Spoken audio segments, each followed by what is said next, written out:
Manajer Koperasi Lumbung Asto ditetapkan sebagai tersangka dan masuk dalam daftar pencarian orang oleh Kepolisian Polresta Malang Kota.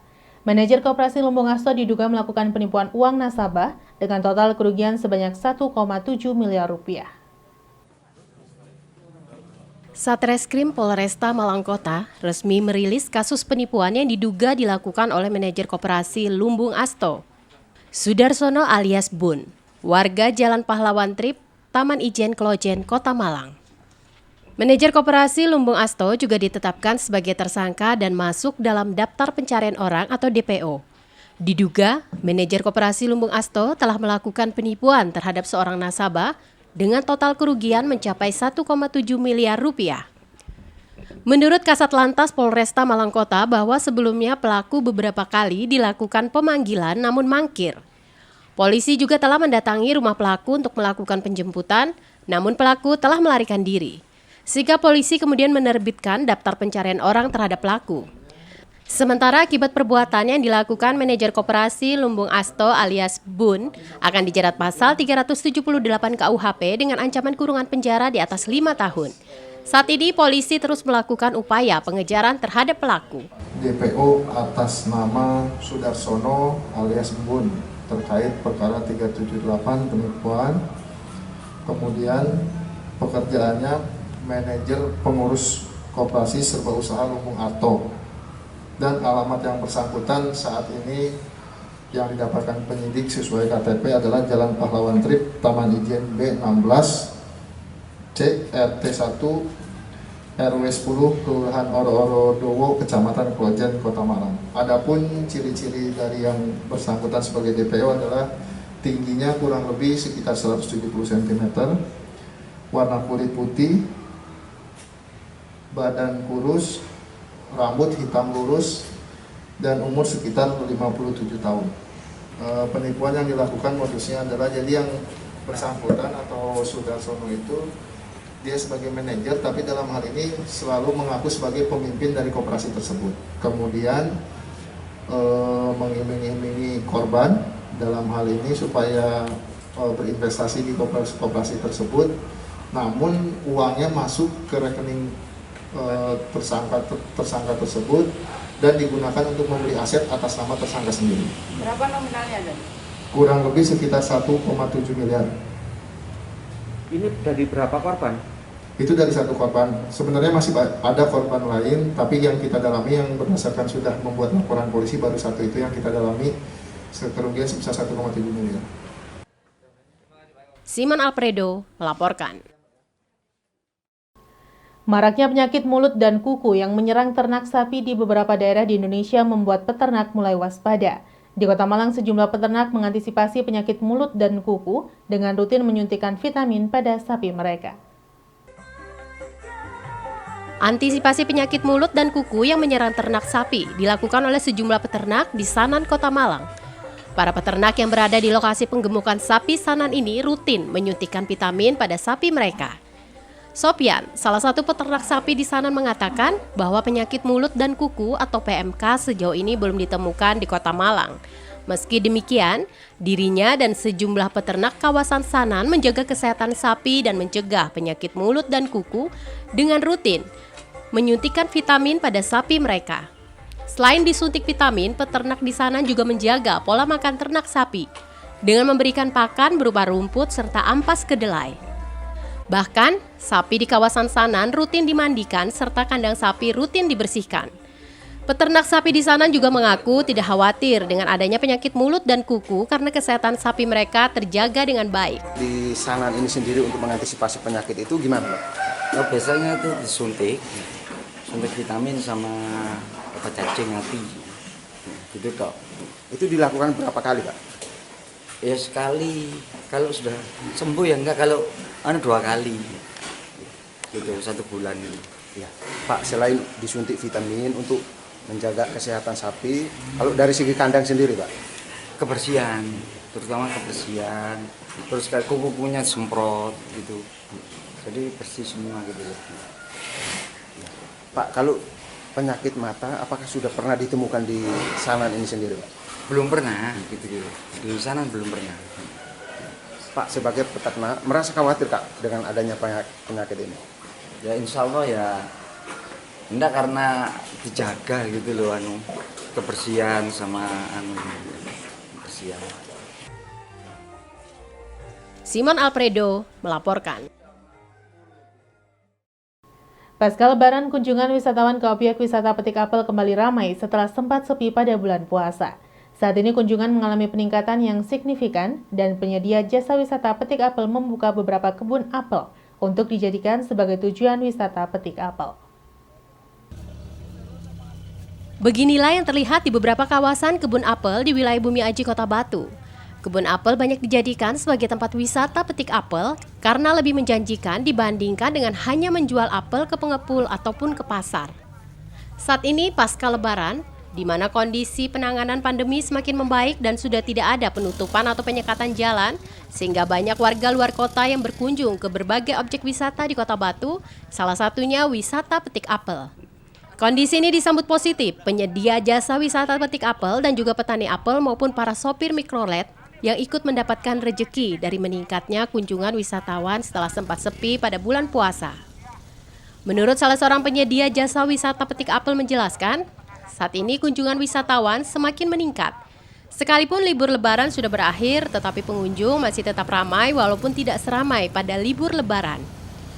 Di lokasi kebun apel terlihat banyak pengunjung yang datang untuk menikmati wisata ini yang harga tiket relatif terjangkau di kisaran 25 ribuan. Sementara itu di rest area Sidomulyo terlihat ada beberapa bis wisatawan yang parkir dan berganti dengan menggunakan angkutan umum menuju ke beberapa kawasan wisata petik apel. Jadi untuk hari Lebaran ini mulai sholat Id sampai sekarang pengunjung masih banyak. Ya, ini apalagi ini kan libur panjang sampai hari Senin besok, ini mungkin masih banyak. Kebanyakan dari mana Pak? Pengunjung dari mana kebanyakan? Kalau untuk sekarang sih ya dari Sidoarjo, Surabaya, Kediri, itu aja. Ini kelihatan kebun-kebun yang untuk wisata petik apel juga lumayan banyak saat ini Pak ya? Iya, banyak yang buka wisata-wisata baru itu, banyak yang buka. Semuanya ada 5 titik sekarang. Tapi untuk tiket masuk berapa saat ini Pak? Kalau untuk tiket masuknya tetap 25. Ya. Jadi mereka dapat apel juga ya? Kalau untuk apel sih tidak dapat, cuma untuk makan aja. Makan di lokasi. Kalau untuk yang pelanggan itu dapat. Ya mudah-mudahan untuk kedepannya ini ramai terus lah. Apalagi sekarang sudah bebas, tidak pakai jaga jarak. Keluar masuk antara luar kota atau sini ke kota juga bebas. Iwan Hikmawan melaporkan. Terima kasih Anda masih bersama kami dalam Info 7 Malang Raya.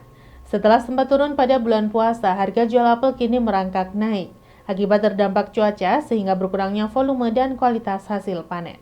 Saat ini harga apel jenis ANA di kisaran 7.000 dan jenis mana lagi 8 hingga 9.000 tergantung kualitas hasil panen. Beginilah yang terlihat di kawasan lahan pertanian apel di kawasan Junggo Bumi Aji, Kota Batu. Tanaman apel jenis ANA dan mana lagi banyak ditanam, hanya saja akibat tingginya biaya perawatan, banyak terlihat pohon apel yang kurang perawatan, sehingga akan berdampak hasil berkurangnya pada volume panen. Tidak hanya itu, serangan hama penyakit busuk buah yang diakibatkan jamur ini masih banyak terjadi, sehingga apel banyak yang jatuh dan busuk. Akibatnya, biaya yang harus dikeluarkan akan semakin meningkat, khususnya untuk obat-obatan yang semakin mahal. Kondisi ini terbalik dengan harga jual apel yang masih rendah di tingkat petani. Saat ini, harga apel jenis ANA di kisaran hingga Rp7.000 per kilogram dan mana lagi di kisaran Rp9.000 per kilogram.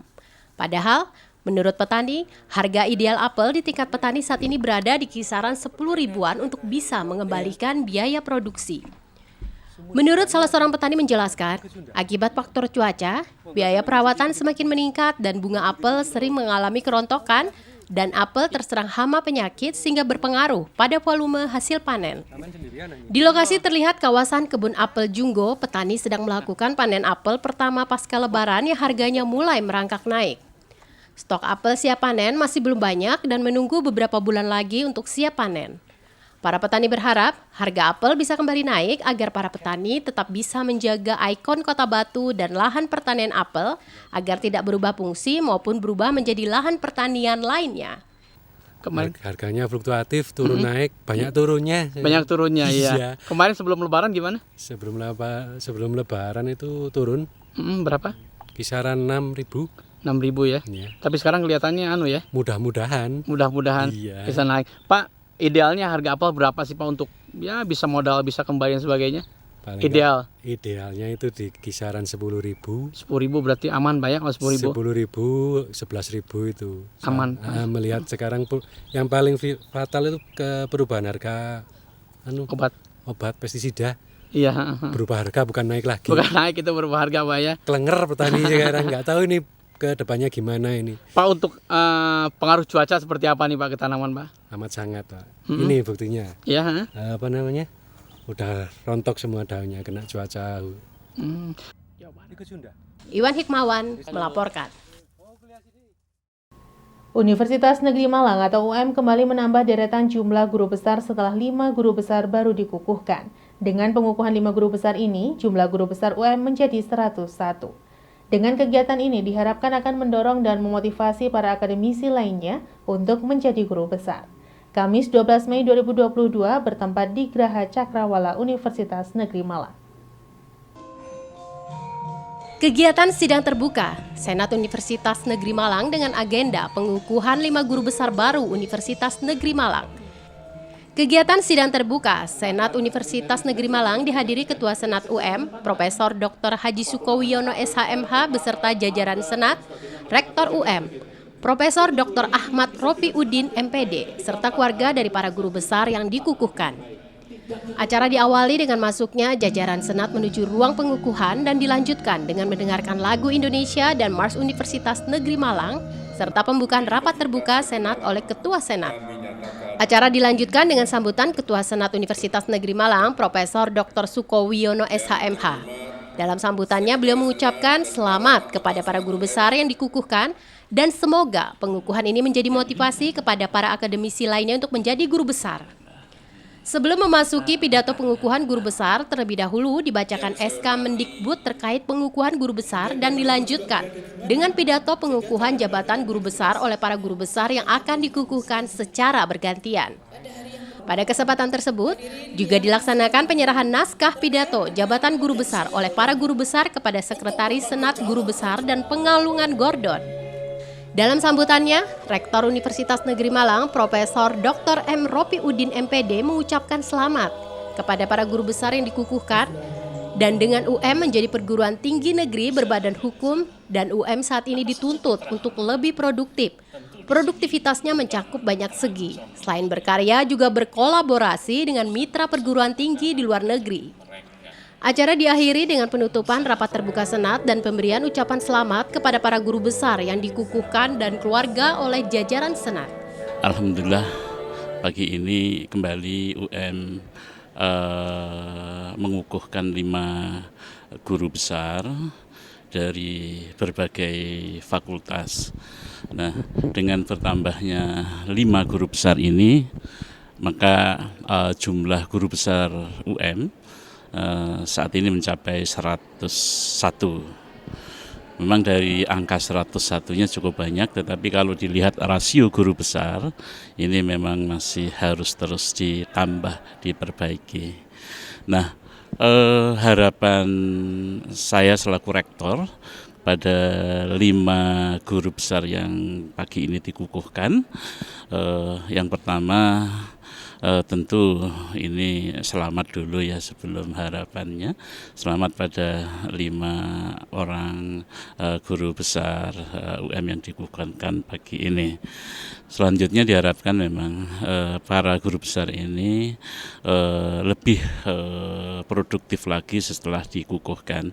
Mengingat UM saat ini memang dituntut ya untuk lebih produktif lagi sebagai perguruan tinggi berbadan hukum. produktivitasnya mencakup banyak segi. Selain berkarya, itu juga kita berkolaborasi, khususnya kolaborasi dengan berbagai mitra kita di perguruan tinggi luar negeri. Ini memang diharapkan para guru besar untuk lebih aktif lagi, lebih progresif lagi, untuk menjalin komunikasi, untuk menjalin kerjasama dengan berbagai pihak, khususnya pihak-pihak dari luar negeri. Saya kira itu yang menjadi harapan saya untuk 5 guru besar yang pagi ini dikukuhkan. Iwan Hikmawan melaporkan. Terima kasih Anda masih bersama kami dalam Info 7 Malang Raya. Usai liburan, skuad Arema FC kembali menggelar latihan rutin guna menghadapi kompetisi Liga 1 yang akan bergulir bulan Juli mendatang. Meski latihan belum didampingi pelatih kepala Eduardo Almeida, namun tim Singoedan menunjukkan semangat yang tinggi dengan didukung hadirnya Aremania di Stadion Gajayana. Guna menghadapi kompetisi Liga 1 tahun 2022 yang akan digelar pada bulan Juli mendatang, skuad Arema FC kembali menggelar latihan rutin bagi para pemain yang dimilikinya. Pada sesi latihan di Stadion Gajayana Malang, terlihat sejumlah pemain baru yang sudah gabung untuk memperkuat tim Singoedan Arema. Di antaranya Evan Dimas Darmono, Rendika Rama, Gian Jola, Nasrullah, Adam Alis, Ilham Udin, Hashim Kipu, serta Hanis Sagara. Latihan kali ini Arema FC tidak didampingi oleh pelatih kepala mereka Eduardo Almeida yang diketahui masih berada di kampung halamannya Portugal. Kendati demikian, Eduardo Almeida telah menyusun rencana latihan perdana yang banyak didominasi pemulihan kondisi pemain. Sesi latihan Arema FC ini dipimpin oleh asisten pelatih Kuncoro dan Efek Yanuar. Materi latihan lebih banyak didominasi soal pemulihan kondisi fisik setelah liburan cukup panjang. Latihan kali ini memang hanya pada game kecil dan penguasaan bola. Sementara bagi pemain Arema FC, kedatangan Aremania saat sesi latihan memberi semangat tersendiri untuk bisa memberikan yang terbaik bagi skuad berlogo singa. Hingga kini, manajemen berlogo singa ini menunggu kedatangan pelatih kepala Eduardo Almeida, serta bergabungnya beberapa pemain baru untuk memperkuat tim Arema FC. Saya berharap atmosfer seperti ini tetap terjaga sampai kita memperoleh juara di Liga 1 seperti itu. Mas, dengan welcome dari Aremania sendiri tadi banyak food itu rasanya seperti apa, Mas? Ya, sangat senang, Mas. Aremania sangat welcome sekali dengan saya, dan saya juga berusaha ngasih yang terbaik untuk Arema dan Aremania dan Aremanita seperti itu. Kalau latihan ada Aremania gini, jadi beban nggak kalau latihan? Ya, kalau saya pribadi enggak sih, Mas. Maksudnya ya memang ibaratnya keluarga itu adik dengan kakak lah. Kita juga perlu support dari Aremania dan Aremanita. Jadi ini menjadi motivasi lah buat saya agar di pertandingan nanti kita bisa kasih yang terbaik. Simon Alfredo melaporkan.